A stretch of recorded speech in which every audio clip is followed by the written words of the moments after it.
بسم اللہ الرحمن الرحیم۔ السلام علیکم۔ آپ دیکھ رہے IH وائس۔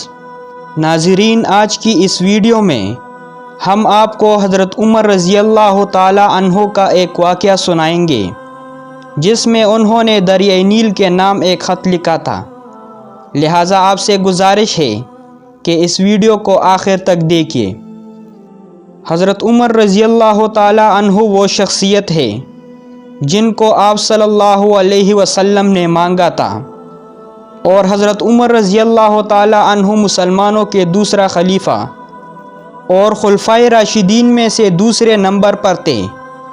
آپ رضی اللہ تعالی عنہ کو اللہ نے 22 لاکھ مربع میل پر حکومت دی تھی۔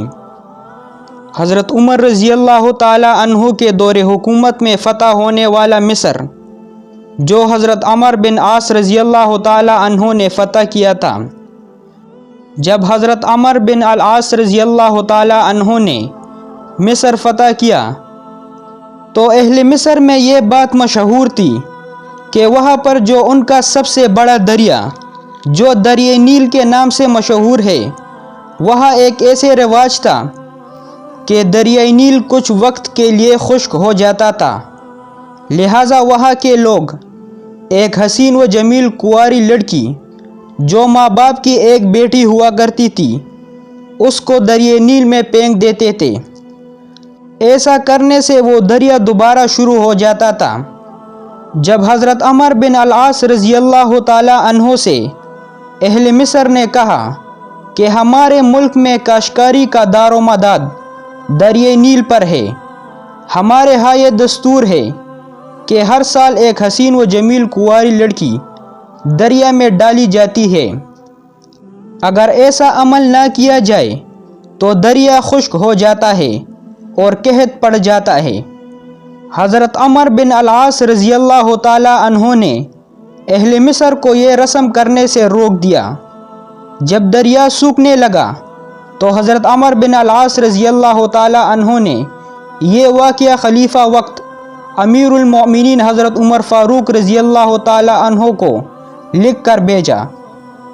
جواب میں حضرت عمر فاروق رضی اللہ تعالی عنہ نے یہ تحریر فرمایا کہ دین اسلام ایسی وحشیانہ و جاہلانہ رسموں کی اجازت نہیں دیتا، اور آپ رضی اللہ تعالی عنہ نے ایک خط دریائے نیل کے نام لکھ کر بھیجا اور اسے دریا میں ڈالنے کی ہدایت کی۔